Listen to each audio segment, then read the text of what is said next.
Terdapat beberapa teori yang berusaha mengupas misteri tentang Candi Borobudur. Di antaranya mengatakan bahwa Candi Borobudur dibangun pada masa dinasti Sailendra dengan berbagai bukti ilmiahnya. Terdapat pula teori dari Kiai Haji Fahmi Basya yang mengatakan bahwa Candi Borobudur dibangun pada masa Nabi Sulaiman, didukung dengan berbagai bukti-bukti yang dikemukakannya. Kedua teori tersebut tentu masih harus dibuktikan. Seperti yang kita ketahui, bahwa selama berabad-abad Candi Borobudur terkubur di bawah lapisan tanah dan debu vulkanik yang kemudian ditumbuhi pohon dan semak belukar hingga menyerupai bukit.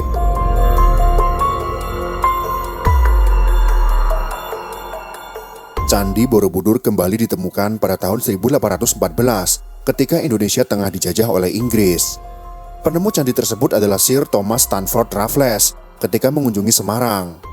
Dia mendapat laporan temuan batu-batu berukir di bukit sekitar desa Bumi Segoro, yaitu wilayah dari Kresidenan Magelang. Raffles kemudian mengutus asistennya, yaitu Cornelius, untuk melakukan penelitian. Cornelius akhirnya melakukan penelitian pada tahun 1814. Raffles kemudian menamakan bangunan megah ini dengan nama Borobudur, berasal dari kata Bor and Budur. Dalam tata bahasa Inggris untuk menyebut desa terdekat dengan candi itu yaitu desa Bor atau Boro, dan Budur dalam bahasa Jawa diartikan purba. Arti Budur atau Bidur dalam bahasa Jawa juga berarti bisul, walaupun pada faktanya tidak terdapat desa dengan nama Bor di sekitar Budur. Jika kita menelusuri di internet tentang kapan Candi Borobudur dibangun, maka kita akan menemukan jawaban bahwa Candi Borobudur dibangun pada tahun 750 Masehi. Johannes Gisbertus Kasparis, seorang filolog Belanda, menulis dalam disertasinya pada tahun 1954, memperkirakan pembangunannya sekitar tahun 824 Masehi. Namun ini hanyalah sebuah perkiraan, bukan hasil kesimpulan berdasarkan penelitian ilmiah akademis. Kitab-kitab yang dikatakan mendasari desain rancang bangunan ini adalah kitab Silpa Sastra dan Vastu Sastra dari India. Namun faktanya, semua kitab-kitab itu baru ada pada abad ke-5 Masehi, dan bangunan megah ini telah ada sebelumnya. Jika kita melihat dari peninggalan prasasti-prasasti yang ada, agama Buddha pertama kali masuk ke Nusantara sekitar abad ke-5 Masehi.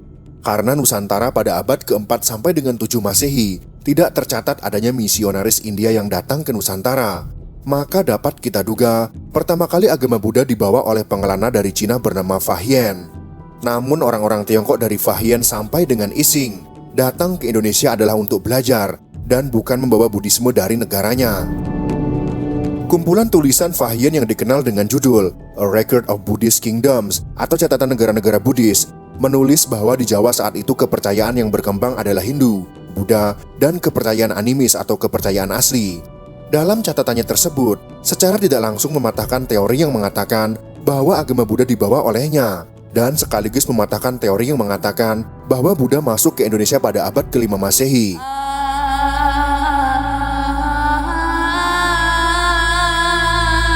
Berdasarkan pada buku perjalanan biksu Tiongkok Fahian di tahun 399 sampai dengan 414 Masehi, terjemahan dari Korean Recension Text bahasa Mandarin oleh James Lake memiliki arti sebagai berikut. Dengan pergi menumpang kapal dagang besar, Fahian tiba dan berada dan tinggal di sini selama 2 tahun. Ia menulis salinan buku-buku suci sutra. Ia juga melihat dari jarak 10 langkah. Terlihat patung dengan corak emasnya, ditampilkan dengan jelas dan cerah, yaitu arca kayu lapis emas. Di antara orang-orang yang telah datang ke sini mengatakan bahwa 1000 pelajar telah mengambil sumpah di sini, semuanya meninggalkan bayangan. Mengikuti sungai Ponai, di tempat di mana para pelajar pernah tinggal di situ, dan melakukan gerakan berjalan berputar, mengelilingi tope atau setupa, juga 4 guru duduk di 4 sudut. Di tempat ini menara telah didirikan. Dari sini terus pergi ke timur hampir 50 yojana, kami tiba di kerajaan Tamralipti. Ini di mulut laut, ada 24 sanghara mas di sini. Semuanya memiliki imam tetap dan hukum dhamma dihormati. Ini area barat situs di Bukit Katangka sekarang. Pergi ke barat 300 langkah, menemukan tempat tinggal di antara bebatuan, bernama Gua Pipala, di mana para pelajar secara teratur duduk bermeditasi. Di sebelah barat jalan, kami menemukan taman bambu Karanda, di mana Sangharama lama masih ada. Lokasi yang dimaksud Fahien pada sekitar tahun 399 sampai dengan 414 Masehi adalah di Swarna Dwipa, yang juga dikunjungi oleh Ising pada sekitar tahun 671 sampai dengan tahun 695 Masehi. Tepatnya di area kota suci yang landmarknya adalah Muara Takus. Gua Pipala adalah lobang Koliong atau lobang hitam disebut masyarakat setempat, dan Taman Bambu Karanda adalah Koto Bambu Kuning atau Koto Sogyo.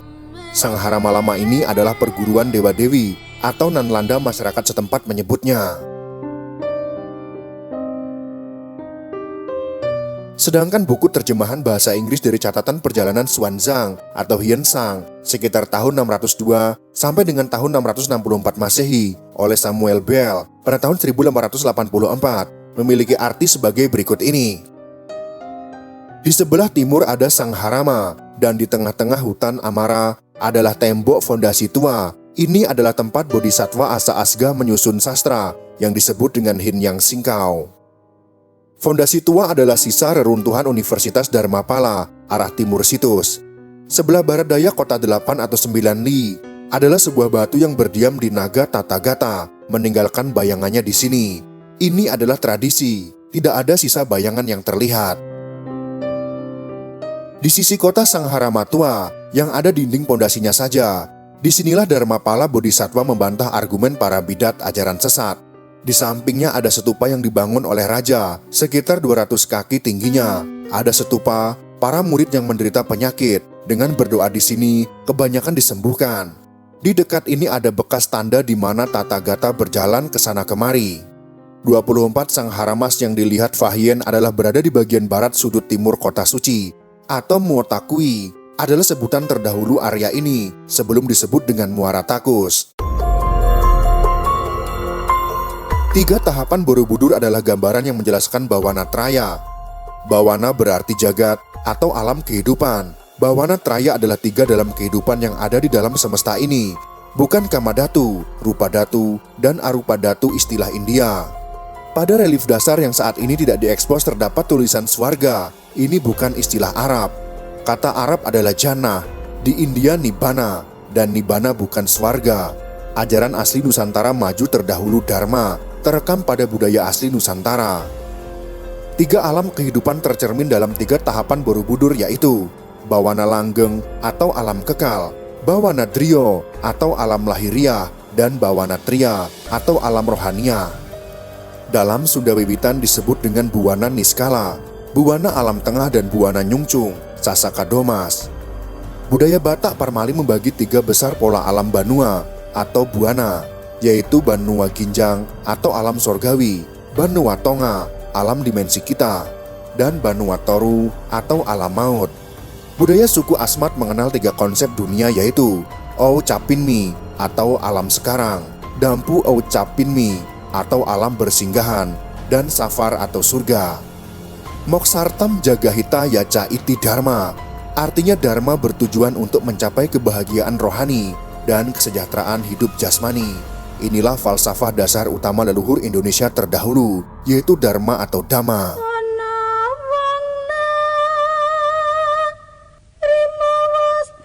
Di Swarna Dwipa Nusantara pada masa yang lebih tua lagi, jauh sebelum zaman Weda, yaitu sekitar 6500 sebelum Masehi, telah ada ajaran yang dianut, yaitu Dharma, ajaran asli Nusantara kaum Saka nenek moyang kita.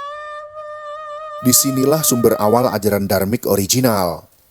Sri Janayasa pada tahun 6 Masehi adalah putra Nusantara pelopor dharmik original, landmark dari Muotakui yang kini disebut dengan Candi Muara Takus. Para ahli dari barat memandang Hinduisme adalah peleburan atau sintetis dari berbagai tradisi dan kebudayaan di India, dengan pangkal yang beragam dan tanpa tokoh pendiri tumbuh berdampingan dengan Buddhism hingga abad ke-8. Terdapat teori yang mengatakan bahwa pangkal dari Hinduisme adalah Brahmanisme, ajaran Weda kuno atau berbasis Vedik yang dibawa kaum Saka atau Cakya atau Shaka atau Aryan. Artinya pemahaman ini dibawa oleh pendatang, kemudian tumbuh menjadi agama oleh bangsa asli India bernama Dravida. Asal-usul agama di India dimulai masuknya bangsa Arya atau Cakya atau Saka yang membawa perubahan yang sangat besar dalam tata kehidupan masyarakat India sejak tahun 3102 sebelum Masehi sampai dengan 1300 sebelum Masehi. dapat kita katakan bahwa orang-orang Nusantara bukanlah orang-orang yang membawa agama Hindu-Buddha ke India, tetapi orang-orang Nusantara adalah orang-orang yang mendasari lahirnya Hindu, Buddha, dan Jaina di India. Maka dari itu, Arya bukanlah penghuni pertama di India. Ini karena peradaban Harappa, Dravida telah ada jauh sebelum kedatangan bangsa Arya. Ini membuktikan bahwa bangsa Arya atau budaya Weda bukanlah sumber tunggal awal peradaban di India, melainkan berasal dari tempat lain. Bangsa Arya kemudian melakukan integrasi kebudayaan dengan bangsa asli India Dravida, dan selanjutnya integrasi ini melahirkan 3 agama India. Bangsa Arya setelahnya mulai menulis kitab-kitab suci Weda. Kitab suci ini dituliskan dalam 4 bagian, seperti Rigveda, Samaveda, Yajurveda, dan Atharvaveda. Pendatang inilah yang diduga adalah orang-orang yang berasal dari Nusantara, nenek moyang leluhur kita, yaitu kaum Saka, atau Cakya, atau Shaka, atau Aryan. Literasi kata ini terekam sempurna di Borobudur dengan kata Mahecakya. Seperti yang pernah kita bahas sebelumnya, hal ini disebabkan karena Cina dan India bukanlah orang-orang yang terbiasa dengan lautan. Maka dalam kalimat Mahabharata Udyogaparwa 108 dapat ditafsirkan bahkan disimpulkan bahwa Timur ini awal mula ajaran sebelum dibukukan menjadi kitab bernama Weda. Lokasi yang ditunjuk sebagai Timur, disinilah sang pencipta alam semesta pertama kali menyanyikan Weda. Artinya literasi kata Timur pada kutipan tersebut adalah Asia Tenggara, Nusantara, Indonesia. Disinilah ajaran dharmik original berawal, berasal dan dipelajari jauh sebelum adanya ajaran yang terlahir di India. Jadi pangkal dari Hinduisme adalah Brahmanisme, ajaran Weda kuno atau berbasis Vedik, yang dibawa oleh kaum Saka atau Cakya, atau Caka, atau Aryan. Literasi teks kata Cakya tertera di relief dasar Borobudur. Kini tidak dapat dilihat karena ditutup.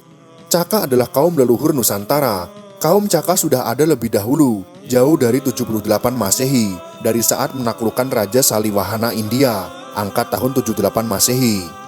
Angka tahun 78 Masehi ini yang disalah tafsirkan untuk menghitung awal tahun Saka di Prasasti. Berbagai praktik budaya baru seperti ritual pengorbanan, yang semuanya membentuk dasar budaya Hindu atau Weda awal. Dasarnya adalah ajaran leluhur kita, yaitu dharmik, adalah dharma atau dhamma atau dhammo, terekam pada literasi kata. Kusala Dharma Baicana di figura dasar relief Borobudur. Jadi dapat dikatakan benar jika Hindu-Buddha berasal dari India, tapi tidak benar jika kita mengatakan situs-situs di Indonesia berdasar Hindu-Buddha dari India. Ajaran asli Nusantara yaitu dharmik atau dharma di masa terdahulu dipelajari di Swarnadwipa, tergambar lengkap di Borobudur, tersimpan sempurna pada budaya Bali. Di situs-situs Borobudurlah ajaran yang mendasari lahirnya Hindu, Buddha, dan Jaina yang dibawa oleh kaum Caka, atau Saka, atau Cakya, atau Arya. Kaum tersebut adalah leluhur kita yang keluar membawa ajaran dari Nusantara atau Indonesia. Jadi situs-situs di Nusantara tidak pada ajaran yang terlahir di India, yaitu Buddha atau Hindu. Tapi ajaran yang tergambar di situs-situs Nusantara lah yang mendasari lahir dan tumbuhnya Buddha, Jaina, dan Hindu di India. Itulah sekelumit kisah tentang Nusantara adalah bangsa yang melahirkan landasan Hindu dan Buddha di India. Walaupun teori yang kita bahas ini belum tentu benar adanya, tapi setidaknya kita sedikit bisa menggali tentang sejarah nenek moyang kita. Jika kalian suka dengan video ini, silakan berikan jempol ke atas. Dan jika kalian menganggap video ini bermanfaat, maka bagikanlah untuk teman-teman Anda yang lain. Terima kasih sudah menonton.